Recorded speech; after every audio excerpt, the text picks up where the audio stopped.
Back in the days when dating was a thing for me, I used to be pretty good at weaseling my way out of watching romantic comedies at the cinema with my dates. If I was dating a pretentious connoisseur of the seventh art at the time, I could always find a way to bait her into watching some German psychological thriller or something like that. If I was dating someone simpler, there was always a Marvel movie that I could get her to watch instead of that cheesy rom-com that she'd suggested originally. But there was this one time when one of them said, "I'm not gonna fuck you just because you bought me a bucket of corn." "There is this movie I really want to watch with you. It's going to be at my place, and I'm not going to tell you what it is, but it's a romantic comedy." Fuck. The movie in question turned out to be When Harry Met Sally, and it was, well, pretty fucking good. Not only does it have iconic, timeless arguments, like the one about the viability of true friendship between a man and a woman who find each other attractive, a healthy dose of Billy Crystal's trademark cynical humor, and some of the best character arcs that I've seen in a film, but it also helped me put a finger on some of the things that work for me in a relationship. Now she's low maintenance. Low maintenance? And the moral of this little story is that sometimes stepping out of your comfort zone can lead to interesting discoveries about the great things that you are missing out on, and even about your own tastes. This year I had my regular fix of RPGs, card battlers, and tactical games, but I also lived on the edge a little bit. I dipped my toes into some other genres, and I even did a little tour on the surface to see if there was anything good. And I'm happy to report that there were many very pleasant surprises that came out of, well, everywhere. There were games that I wasn't expecting to like that I ended up loving. There were games of which I have very high expectations that turned out to be even better than I expected. Games that I liked for reasons that I didn't anticipate. And games that came out of nowhere to become some of the best games of the decade so far, and I'm not even exaggerating. So let me tell you all about them. As was the case with the last list, I'm not sorting this one out from best to worst, not from worst to best, but from the tiniest to the biggest positive gap between what I expected from the game and what I ultimately ended up getting from it. And that includes the honorable mentions. So let's start with those. Astro Prospector. Astro Prospector is a bullet hell, and I actively tried to avoid those, but I got an email from the Incrementalist, the developers of the game, offering a code for me to give it a try. So I scoped it out, and it looked pretty polished, and that's already more than can be said for most small-time indie games, unfortunately. This one featured appealing and cohesive visuals, and a more than decent user experience. The theme leaned into a jazzy cafeteria kind of vibe. Don't know if that's a thing, but that's what they were going with. And the music was pretty good. The loop in the meta progression screen ends abruptly, but the music itself is great. I must admit that I was ready to quit the game after 15 minutes, but then I came upon the realization that I wasn't supposed to survive the first level in my first attempt. Yep, progress in this game is heavily meta progression gated, and that's usually a big no-no for me. But after a while, I ended up liking the thing so much that I played it twice from beginning to end to farm the achievements, and it became my go-to game for those moments in which I had to take a quick break from more ambitious games and play a little something for a little while. Levels were surprisingly varied, the skills that you unlock and use are fun to use, but more importantly, this game has some of the best bosses of 2025. Yup, especially the last one. And I wasn't expecting any of this from a bullet hell type of game that I didn't even know about before I got a code. Nice little game and crazy good value for the price. Deck of Haunts. I came to know about this game from a surfacer review who has more than 1 million subscribers of all things. And that is very extremely rare, because cart battlers aren't usually popular in the surface, and these reviewers rarely venture beyond the surfacer market. Also, while I do respect this guy, and I do think he is a pretty solid reviewer, he is a jack of all trades, like most surfacers are. So he jumps from one most talked about game to the next, irrespective of the genre. And that makes him not the most reliable source when it comes to assessing whether or not something as niche as a cart battler is going to be to my liking. But the game did look interesting, not gonna lie, and it was. Deck of Haunts sits somewhere in between a tower defense game and a card battler. You play a haunted house, and your goal is to keep the local townspeople from discovering your horrifying secret. And to that end, you can create and customize new rooms to keep the unwanted visitors distracted and occupied, while you wear their sanity and health down with a broad array of spells in the form of cards. The best thing about Deck of Haunts is that rooms and cards synergize nicely, so there's an interesting build component to the game. You have a deck that specializes in chipping away at the invader's mental health. You can make a deck that keeps teleporting them to rooms in which an effect will trigger every time someone enters, etc. Enemies are also surprisingly varied, and they have several talents that'll have you scratching your head about what to do with them. You also have permanent upgrades that make your life easier, and that also synergize decently with the rest of the game's mechanics. Your goal is to survive for a number of days, and once you complete the run successfully, you unlock the Nightmare difficulty. And that's about it. Deck of Haunts is definitely not for the cart battler ninja who's looking for the next excruciatingly difficult challenge to tackle.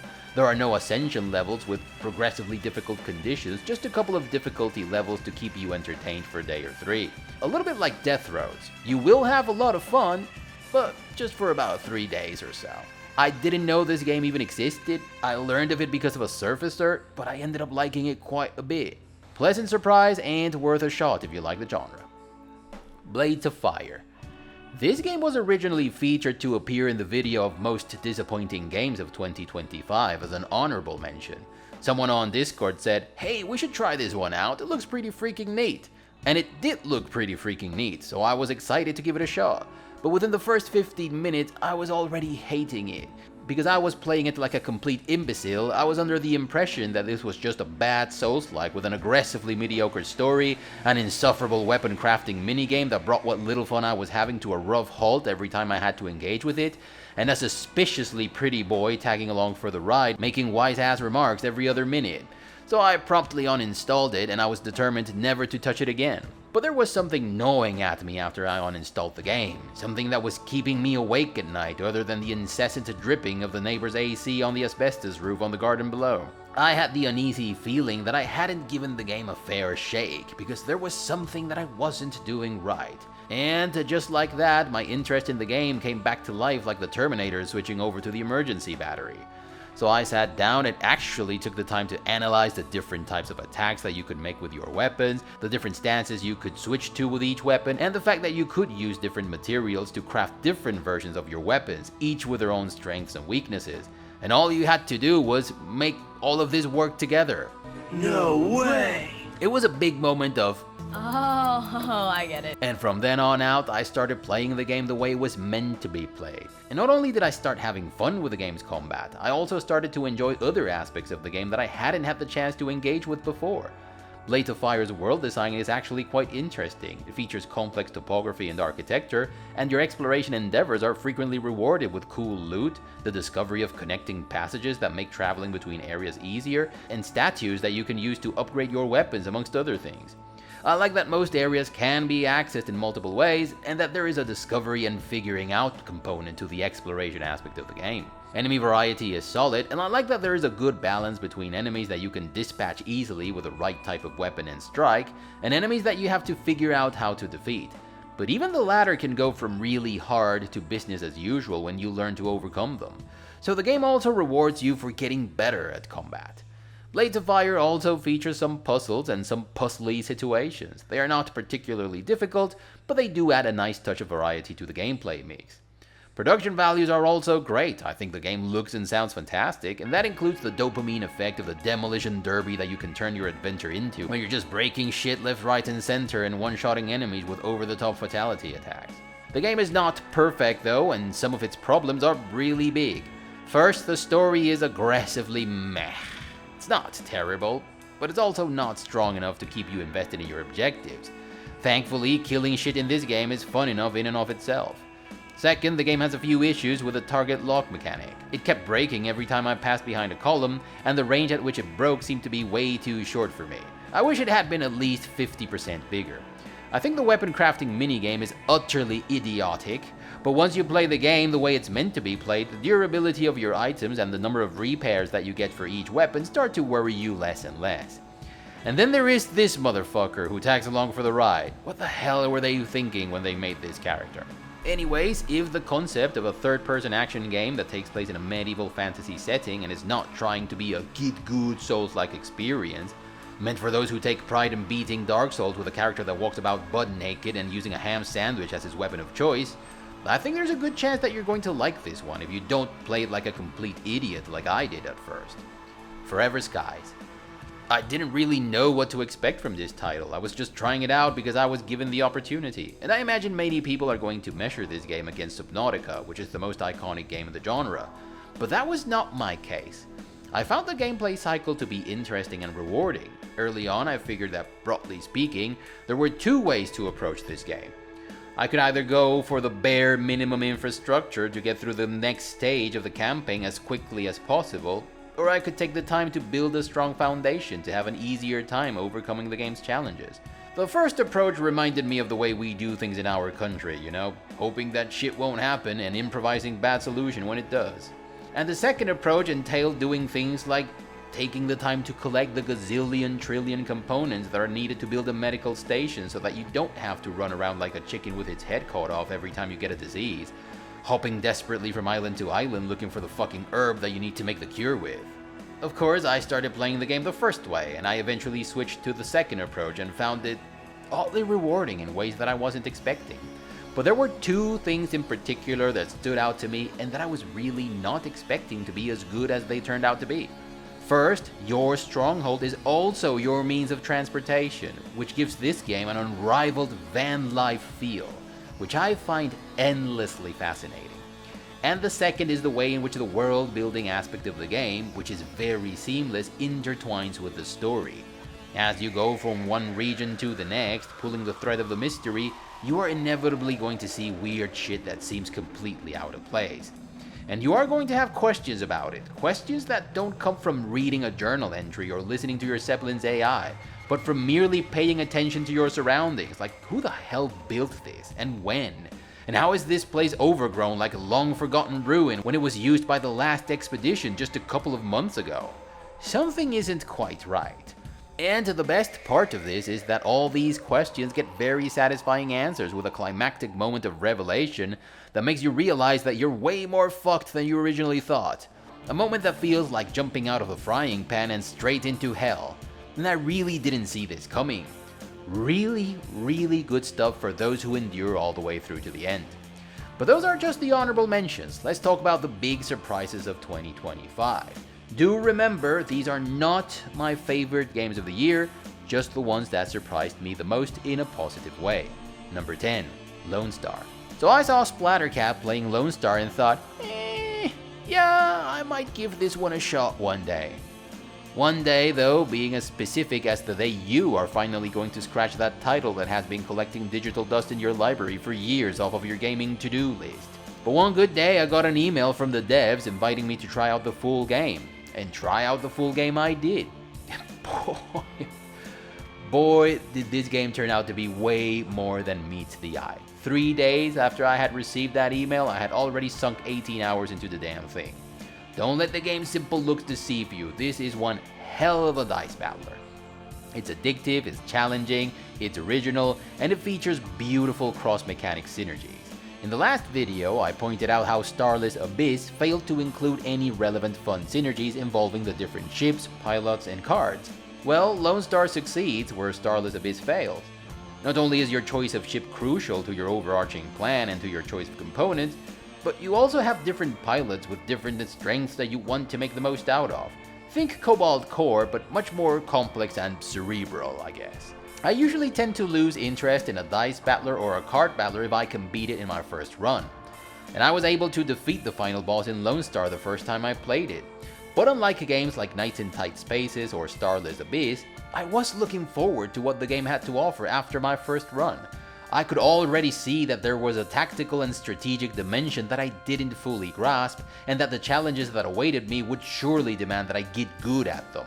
And so far, I'm not only not disappointed, but I am having a great time with it. Number 9, Hell Is Us.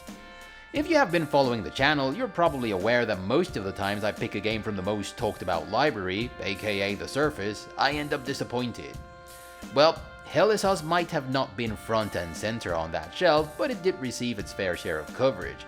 ACG made a standalone video about it, and Az from Heels vs Babyface had it as one of his top 10 picks of 2025. And those guys aren't exactly known for combing the Dwarven Underground. So yes, Hell Is Us is a surfacer game. and much to my surprise, one that I ended up enjoying quite a bit. And the things that I enjoyed about it the most are things that you rarely ever see in games from the surface. For starters, the game does not hold your hand in the slightest. There's no version of a Blue Orland telling you where to go, what to do, and how to do it in retard-proof detail. There are no quest markers, there is no world map or area map, there is no imbecilic yellow paint pointing you where to go, and tutorials are limited to the most operative aspects of the game, which I completely approve of. Second, not only does the game not hold your hand, but it also expects you to figure out things by piecing together clues and using your brain. Sometimes it does underestimate you a little bit, but for the most part, getting that door to open, getting this or that NPC to do what you want, seeing that quest completed in your journal feels good, deserved, earned. And third, the story and most of the characters feel as though they were written by adults for adults. When you have a character in a position of authority who makes decisions that are a matter of life and death for a large group of people on a daily basis, you want that character's mindset, behavior, and demeanor to remind you of Jocko Willink. You don't want it to sound like a privileged 20-year-old whose biggest problem is that someone disagreed with him on Twitter. And I'm happy to report that Hell Is Us takes its character and story seriously. Everyone looks and sounds the part, and the most important characters are nuanced and restrained. Their motivations and behaviors are not only believable, but they are also relatable, even if their goals conflict with yours. The voice acting is surprisingly good, and the music is one of my favorites of 2025. Locations in Hell Is Us feel dangerous, depressing, or tense depending on the dramatic intention of the moment, and it's because the music is always playing you like a fiddle, always understated, always lurking. The game is not perfect though, and in my book its problems are big enough to keep it out of the top 10 of 2025. Combat feels detached from the rest of the gameplay. The creatures you have to fight are a consequence of the one big problem that's making everyone's lives miserable, but gameplay-wise, they feel like a bit of an afterthought. I think the developers of Hell Is Us didn't quite know which aspect of the game they wanted to be the turnstone of the experience. On one hand, they made exploration and puzzle solving matter a lot. In fact, that's how you go further in the game and advance the story. And I think that's why they chose to make combat less punishing than it is in your average Souls-like game. In Hell Is Us, if you get killed by a monster, you don't lose items or experience, and even the enemies that you have already killed stay dead. The problem with this is that there is no real sense of danger to the bad guys in this game. And it is a problem because Hell Is Us also wants to be about combat. And that's why there are enemies everywhere, and that's why the game's character progression system has to do exclusively with the combat aspect of the game. And it's not bad, it's actually quite good. You have interesting weapons, gear, upgrades, and very interesting synergies that you can go for. And that's more than can be said of most RPGs, even if this game has not been labeled as such. But the fact that there are so many enemies in so many places just walking about waiting for you to beat the shit out of them makes them feel like even less of a threat. I think the game would have been better served with fewer, more menacing enemies placed in key moments and locations. Also, while this game does have some pretty good NPCs, some of them feel like the worst version of your average NPC in an RPG. Someone whose sole purpose in life seems to be to give you a quest so that you can do something. These problems aren't small, but when I think of Hell Is Us, I think of a game that told an unexpectedly good story with unexpectedly well-written characters, a game that featured excellent ambiance, phenomenal music, very good voice acting, and that rewarded me for piecing together its mysteries. And in this day and age, getting this from a game that came out of the most talked about shelf is almost the biggest surprise that one can hope for. Number 8. Titans of the Past. If I had to get specific about the mechanics and features that surprised me the most in 2025, I'd just have to put the combat in Titans of the Past squarely at the top of this list. Within 15 seconds of playing the game, I could already tell how brilliant the concept was. And it's also implemented in a way that's easy to understand, seamless, and just straight out fun. This is how you take dungeon crawling turn-based combat to the next level. The game system allows you to switch characters on the fly and move as you see fit, but it also lets you take the time to make decisions, much like you do in dungeon crawlers with turn-based combat like Wizardry or Bard's Tale. And if Titans of the Past's combat is squarely at the top, then the game's level design is surely in the top 3 or 4 features. Rather than using procedurally generated levels, Titans of the Past has a handful of handmade locations, but the path and corridors that you use to traverse these locations have randomized access. So every time you revisit a location, you get a different version of it that you must explore in a completely different way. Bravo indeed! Unfortunately, the game's shortcomings are also very big and very hard to ignore, and they water down the impact of its most innovative aspects quite significantly. The game's artistic vision is nowhere to be found. Dungeons, menus, maps, and your party's stronghold look like they were stitched together from different games. Even with a clever level design, locations are just too few for the insane number of adventures that you have to complete to unlock the game's various races, classes, and stronghold upgrades. User experience outside of combat leaves much to be desired, and I don't think it was a good decision not to let you create your entire party from the get-go, though you can eventually create your entire party over the course of the game. Still, I think Titans of the Past feels like a game made by people with a burning desire to bring to the world that one game that they wanted to play and that didn't exist at the time. And now I want to see the best concepts in this game taken to the next level. Number 7. Keep driving. Like I said in my video about RPGs that did it for me in 2025, Keep Driving is simply the most original RPG that I have played, period. From the character creation and progression system to the companions, to the skills, to the quests, everything about Keep Driving is unique. The game has an around the world in 80 days feel to it, as you need to plan ahead and make the best use of your resources. Your car, your skills, your companions matter in this journey. Trucks are good for dirt roads and for delivery quests, but your trusty old Chevy has more passenger seats. Do you want to take the easy road and miss out on that exploration node and on the opportunity to get valuable items? Do you take the highway, which is less taxing on your car's durability, but makes your hippie hiker companion mad and useless because it goes through an urban area which he happens to hate? The game is full of possibilities. Also, we are talking about a game in which the main quest is to get to a music festival on time, but you meet hitchhikers on the way who might even be able to convince you to ditch your main quest altogether and help them with theirs. And some of them are pretty wild. There are 10 different endings, including the true ending of the game, and it's Keep Driving's innovation factor what makes it worthwhile to play it long enough to unlock all of them, even if the road events could have been a little bit more tactical. I didn't expect a game like Keep Driving in 2025, or in any year. And it's refreshing when you play a game that makes you feel like not everything has been invented in the world of gaming. Number 6. The Monster Breeder. Speaking of proof that not everything has been invented in the world of gaming, this Monster Breeder RPG borrows mechanics and features from several different games, it blends them together with refreshing new concepts, and it distills the mix into a crazy, fun, very extremely challenging role-playing game. This game features deceptively strategic and tactical combat, classes and builds for your human combatants, and unique classes for your monster fighters, which you can breed, grow, and hone to the role you want them to play in the arena. There is a long-term game, not unlike the one in the original Darkest Dungeon, and many secondary mechanics for you to manage your monster breeding endeavor however you see fit. The game could have stuck to arena combat and make everything else gravitate around that. That would have been enough in my book.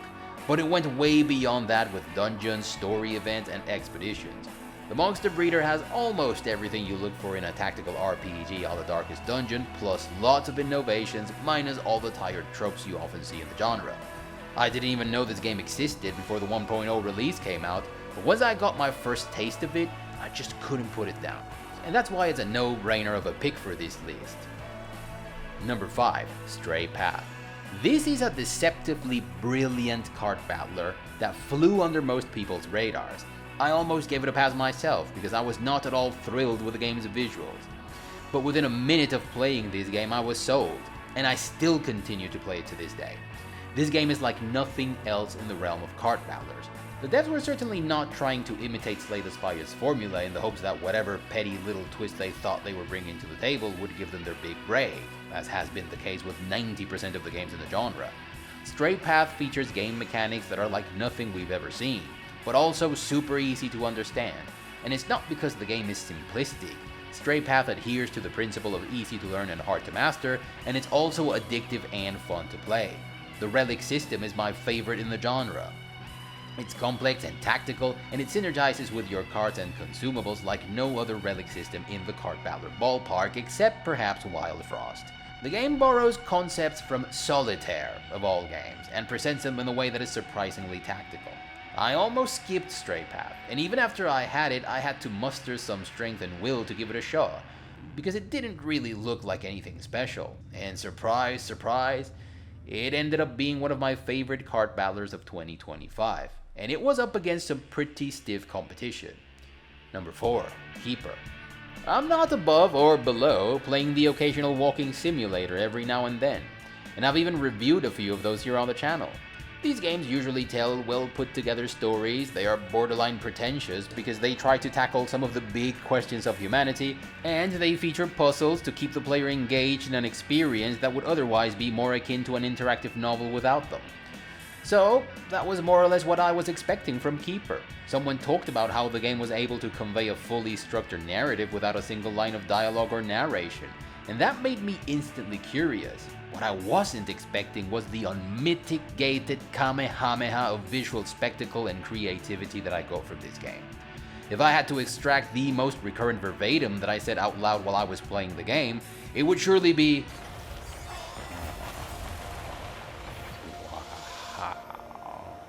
wow, okay. The game is a tour de force of unbelievable biomes, mind-blowing sentient organic and non-organic creatures, and a roller coaster of emotions. And on top of that, it's got some serious replay value, which is not something you expect from a game of this genre. The road forks many times over the course of your journey, and it leaves you wondering what would have happened if you had followed the road not taken. In fact, there are 12 secret areas for you to discover. This game features puzzles, and some of them can be solved in more than one way. Their difficulty also increases as you go further, but never to the point of being game-stopping head-scratchers. I found out that the best way to get the most out of these puzzles was to turn off the visual aids entirely, but we are going to talk about that later. Remember in Myst games, where every biome had its own logic and puzzle style? Well, it's the same with Keeper. Some areas are about getting some flora to grow or burst or bend in a certain way, while others are about speeding through a series of cloud-spurting magical thingies to capture their obstacle-smashing magic to crash open the next obstacle. And this also applies to the things your bird ally can do in the various areas of the game. And I think the game's promotional material did them a great disservice not showing the evolution of the Keeper. Maybe because they didn't want to spoil the many forms that your lighthouse can take later on in the game, but that's where the game truly shines. Wrapping your head around each new form and learning how to navigate the world with your possibilities and limitations, that's what makes Keeper amazing. I also feel like I have to touch upon the subtext and the morals that are woven into the fabric of the story. This is a game that does not have a single line of dialogue or narration, and yet it has a lot to say about a lot of things. In this day and age that's characterized by an endless deluge of stories about empowerment and being who you want to be because that's the most important thing, and sticking it up to those who don't accept you or some shit like that, you get a story in which you play a fucking lighthouse, of all things. Keeper is a game about perseverance and stoicism, because shit keeps happening to your lighthouse, and every time it does, you pick yourself up and you keep going. You will often find yourself deprived of some resources that you had before, and with even greater challenges ahead of you. And all that's left for you to do is to make the most out of the things that you do have to overcome the challenge.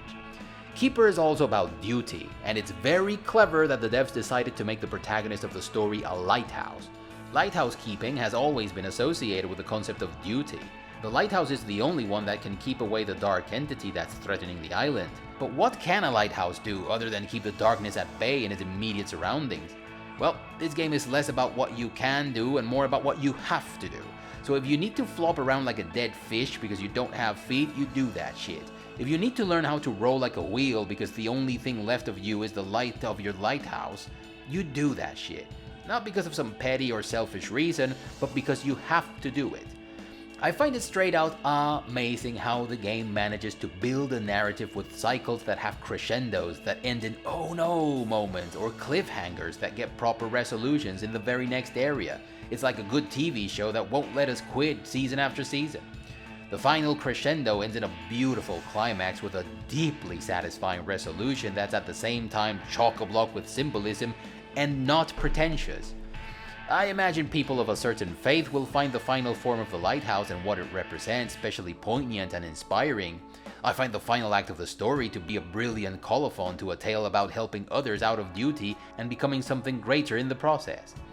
The music, when it's not utterly fucking annoying, elevates the most intense passages of the game to the status of masterpiece, to the point that I couldn't hold back the occasional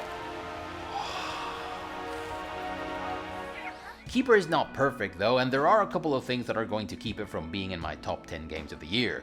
I have 3 issues with the game. First and foremost, there are a handful of mechanics that you are going to use almost all the way through in the game, but new mechanics get introduced as you enter new areas and face new types of puzzles. Every time there is a new mechanic, the game shows you how to use it by showing a prompt at the bottom of the screen. The problem with this is that in showing you how to do something, it also spoils what you have to do to solve the puzzle. You can disable the prompt if you want, but if you do that, then every time there's a new mechanic, you won't even know about it. So in this area, you are supposed to dock at these coral reefs for these little fellas to hop aboard. But if you have disabled the visual aids, you won't know that docking is a thing. There is a third option, which is to enable it only for the first time. But there are many variants of the same mechanic, and it shows you how to use all of them, so it's still very spoilery in my opinion. Second, you don't control the camera, and it doesn't always cooperate. There were times when I thought the real challenge was to subdue the camera. It was not a regular issue, but there were a couple of very specific moments in the game in which it got to the point of being irritating. Third, there are a couple of areas in which the game asks you to be a little bit too precise when the controls aren't all that snappy. Despite these issues, Keeper is a keeper. It really beat the crap out of my every expectation. I wasn't expecting a story with no dialogue and no narration to be so poignant, so thrilling, and so unpretentious. Because despite all its symbolism, it is a pretty straightforward story.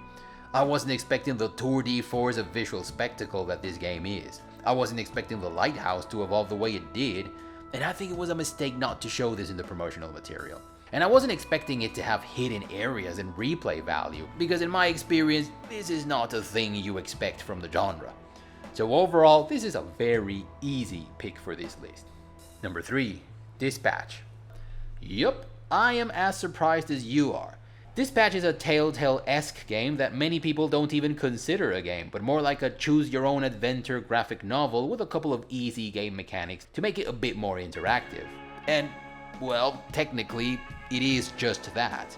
And I have no problem with this concept, but the game looked like it was drenched in fucking current day Californian shit! So I had zero interest in it. But then a couple of YouTubers whose opinions I greatly respect and who shared many of my preconceptions said that they were surprised at how much the game subverted their expectations in a good way. They described it as an interactive Invincible kind of deal. And that piqued my interest because I thought the first season of Invincible was pretty decent. I was still not convinced though. To me, the protagonist looked like an effeminate pussy. Do I look like a bitch? Don't answer that. One of the most important characters looked like a purple-haired, nose-ring-wearing lesbian feminazi ready to lash out at anyone who looked at her wrong. And I saw a reverse Superman Lois Lane kind of situation that got a resounding ugh out of me. But I decided to finally give it a shot, and, well, I was wrong about basically everything. Dispatch tells a solid story about a superhero down on his luck who's been given the task of shaping a chaotic bunch of former supervillains into a force of good. It's a James Gunn-esque premise, and I'm a little bit fed up with those, but I think Dispatch does a very good job with it. There is plenty of humor, but it's never used to undermine a poignant moment. There is a broad cast of quirky characters, but they never steal the spotlight from the protagonist of the story. You are never left wanting more of the main character. And more importantly, stakes increase in a way that feels organic to the story. The protagonist is Robert Robertson, a former superhero who has no supernatural powers, but who comes from a long lineage of crime-fighting tech geniuses who specialize in resourceful mecha suits with all forms of gadgets and weapons. Think Tony Stark, but without the money. Robert is clearly the most experienced and smartest hero of the lot, and despite the fact that he'd be crushed in a mano-a-mano against any of his subordinates, you can play him as someone who commands authority and respect. He doesn't let more physically imposing characters intimidate him, and he's always above all these little tests that his subordinates keep throwing at him to see what he's made of. He's always ready with a smart comeback or with a solid speech that puts into perspective what everyone else stands to gain and lose. I played this game with my girlfriend, and we were both very impressed with Robert's talent for leadership. The fact that he was keenly aware of who he was talking to at all times, and how, by means of a carefully articulated speech, he could always turn a situation of total crisis into an opportunity for cohesion and renewed commitment to the cause. Robert is played by Aaron Paul, and it's refreshing to see a Hollywood talent take the time to understand his character in a video game and play it to the best of his abilities. Speaking of little tests to see what you're made of, in 2025, it's refreshing to see a game in which bullying amongst comrades is a perfectly acceptable thing. There are no idiotic rules amongst these guys to make everyone feel like they are in a safe space.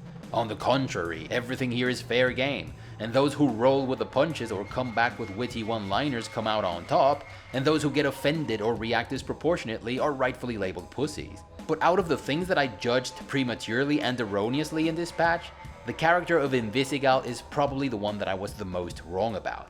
Invisigal is not only my favorite character in a video game in 2025, but she also has the best character arc amongst any of the characters that I saw in any of the games that I played last year. This character is more than meets the eye in every respect. Her attitude and behavior are consistent with her background and her problems, and she ends up being a very different person at the end of the game. This change of heart she goes through is very relevant to the story, and it happens as a consequence of the events that unfold in the game. But also, as the main character in the game, you can play your cards in a way that might steer her towards a better path. And towards your pants too, if you so wish to. In fact, this patch achieved something that no other game had accomplished before. It made me romance the black-haired, disagreeable one of the lot instead of the easy-going, friendly one, which is something that I never do. Make no mistake about it though, this patch's general tone and a lot of the dialogue does come off as fucking current day Californian shit! And it feels as though the writers ate cringios for breakfast, lunch, and dinner for a good chunk of the game.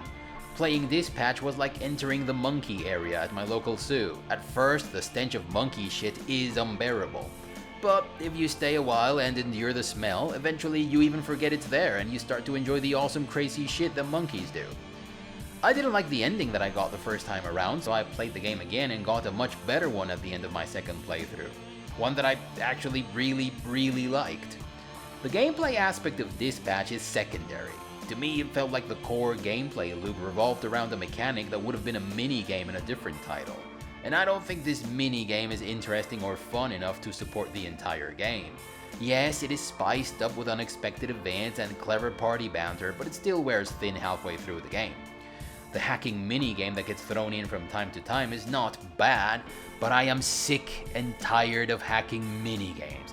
You had them in Heistgeist, you had them in Cyber Knight's Flashpoint, you have them in Dispatch. You need to stop that. Listen, devs everywhere, if you absolutely have to have a hacking minigame, please refer to Knights of the Old Republic if you want ideas on how to make them interesting and challenging, or to Mass Effect 2 if you want to make them fun but unintrusive. Thank you very much. There are also quick-time events like the ones you have in Telltale games. You can turn them off if you want, and perhaps you are better off doing so, because more often than not, they feel detached from the action sequence that you're watching. At least in games like Batman: The Enemy Within, the animation works like a prompt. In this patch, whenever I tried to enjoy an action set piece, I would end up missing the QTE prompt. But whenever I paid full attention to the prompt, I would end up not knowing what the hell had just happened and missing out on the action itself. So these mechanics were not particularly well designed in my opinion. Despite these issues, I think this patch is one hell of a good time. Good enough to play it twice in a row even. And for once in my life, I am glad that I went against my gut with this one. Number 2, Spellrogue. One day, I had no idea this game even existed, and I confess that up until that day, I was a little bit biased against Dice Battlers. The next day, I received an email from a shy sender inviting me to try out Spellrogue. Why not, I thought. A month later, I had thrown 181 hours at this game. I was still struggling to put it down to try out other games, and I was thoroughly convinced that this was going to be the game of the year for me. Boy, that escalated quickly. If I went by a criterion purely based on game mechanics, tactics, and strategy to rate games, this game would not only be the best game in the realm of card battlers and dice battlers in 2025, it would be the best game of the last year, period. The 4 characters that you can play as are fundamentally different. You need to wrap your head around their core mechanics, and each of them has a broad array of viable strategies and unique arsenal of spells with which you can build your deck. And these spells are cool and fun to use. They have initial spell sets that work like archetypes do in an RPG, and a wide selection of initial artifacts for you to choose. There are rituals, which are skills with cooldown times, and their acquisition entails an interesting situation of opportunity cost. And all these mechanics are relevant to the build aspect of the game. But perhaps the very best thing about Spellrogue is its enemies. They are constantly putting your build to the test with all forms of nasty effects and skills that can make your life miserable in many different ways. See, Monster Train 2 has many more moving parts, and they are a lot more varied than the ones in Spellrogue. But if I had to be super nitpicky and asshole-ish, I could say that there are a couple of enemies in Monster Train 2 that will always force you to include certain anti-those types of monster cards in your deck to deal with them, because they can be flat out impossible to deal with for some types of decks, and that can be frustrating. But in Spellrogue, there were no regular, elite, or boss enemies that made me feel like I had to build my deck around them, and I think this speaks volumes of how well the game is designed. The fact that you can modify your deck at any time, the fact that upgrades aren't boring stat increments but clever tactical improvements, and that you have a choice of 2 possible upgrades, the fact that you can sell the things that you don't want to buy things that are more useful, the fact that there is a 4th boss that you need to figure out how to get to, the fact that you have a lot of descend levels to test your metal, the fact that you can choose which negative modifiers you want in greater difficulty levels without making the game any easier because of this game has all the features you want to see in this genre, but the stuff that we often find annoying in these types of games have been removed with surgical precision. I also like that the devs kept adding new content to the game after its 1.0 release, and this has included new bosses, new music tracks, and lots of other balance and performance improvements. It's always really nice when a game that you didn't have on your radar not only ends up being one of your favorite games of the year, but also changing your whole perspective on a genre. Number 1, The Necromancer's Tale. Speaking of games that came out of left field in 2025 and ended up ahead of all the most anticipated titles of the year, the top spot in today's list goes to The Necromancer's Tale. Gaming is in a very good spot right now, in my opinion. There's something for everyone, no matter what genre they're into or what feature they're interested in the most. There's a ton of footage, reviews, and even demos for you to know if the game is going to be to your liking before you buy it, and if it still isn't, it's very easy to get a refund. Games are also easy to buy and install, and if you adjust for inflation, they're even cheaper than they were in the 80s. But that doesn't mean that we haven't lost anything in the process. Every time I revisit one of my favorite games from the late 90s or early 2000s, I inevitably get the feeling that they don't make them like they used to. And it's because all these improvements that we've seen over the course of the years have come with their fair share of trade-offs as well. Back in the day, our logic used to be, what would I do in my character's place to sort out this conundrum? Nowadays it's, what does the game expect me to do to advance to the next stage? Nowadays, devs and writers proudly promote their games as story-driven. Back in the day, the best of them used to be player-driven. Back in the day, figuring out what to do, how to do it, and where to go used to be a feature. Nowadays, these things are considered bugs. Back in the day, devs were also gamers, and they were all hell-bent on making the game they felt was missing. And because they were in tune with other fellow gamers, in time, their games became cult classics.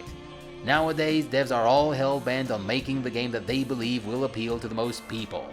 And sometimes they carefully remove every feature that could potentially be too complicated for the casual user. The Necromancer's Tale, though, is a new game with an old soul. It chooses to be in the camp of back in the day every time it has to choose between the now and the then. It brought me back to the late 90s and early 2000s, which is my favorite era in gaming. For the first time in ages, I thought about what I would do if I were in my character's place. I started following my instincts and my logic instead of a quest marker. In my inevitable descent into perdition, I started making decisions to protect those characters that I came to care about, rather than making them a part of my schemes. I felt the anguish of my character's internal monologue as he pondered his loss of humanity and tried to make decisions to revert that.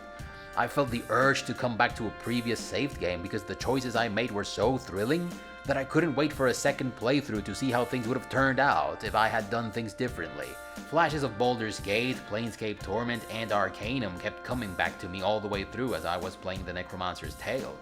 And I couldn't help but think that if this game had come out in the early 2000s, it would have stood its ground against these classic giants. The character creation screen gets you immediately invested in the story, the setting, and the characters. It lets you create a character who is genuinely the product of their decisions, the events that took place during their childhood and young adult years, and it lets you establish his or her attitude in the face of these events. It features branching paths that have an impact on events that take place much later in the game, and if you're not happy with the outcome, you can still min-max to your heart's content. Despite how much your actions and decisions matter in the game, the story never gets sidetracked in favor of a time-consuming side quest. NPCs are not there with the sole purpose of giving you a fetch quest, they have their own lives and goals. The main characters in the story are nuanced and they have believable goals and motivations. The story happens as a consequence of characters needing to do something and other characters needing to do the opposite. The stakes in the story keep getting higher and they never feel like they dropped from the sky. Your character keeps jumping out of the frying pan and into the fire, and the crescendo is steady until you reach an epic climax and a deeply satisfying resolution. The lead designer told us that 8 writers intervened in the making of the story and the characters. And you can tell that they were adults making a story for other adults. They were not trying to make it about themselves or their identity or some shit. And as a result, not only was I immersed all the way through, but the fear that's always in the back of my head when I play games, that there's going to be this one moment that's going to shit the bed with some insufferable current dayism, dissipated completely within the first minute of playing this game, and it never came back. The Necromancer's Tale is not Icewind Dale 2, which I originally skipped back in the day and finally picked up in 2022 to give it its fair shake. It's not Fallout or Arcanum, which I revisited a few years ago to make a couple of videos for the channel. It's a game that came out in 2025, and it still made me say, they don't make them like they used to. And that's something that is just not in the cards in this day and age. And that's why it's easily the most pleasant surprise of the year 2025 in my opinion. But those were the games that surprised me the most in 2025. What were yours? Do you even remember now that we're entering March? Let me know in the comment section down below. Coming up next, and yes, I realize that we are in March already, is a list of my very favorite games of 2025. It's the last list, I promise, so stay tuned for that one as well. If you liked the video, give it a thumbs up. If you didn't, thank you for watching all the way up until now. If you like what you are seeing on this channel, please consider subscribing and clicking that notification bell to avoid the usual YouTube shenanigans. Come check us out on Discord if you don't mind all the boomer talk that goes on there. I personally love it and wouldn't change it for anything. And share the video if you thought it was cool. Bye everyone. You're excused. You can go back to playing video games.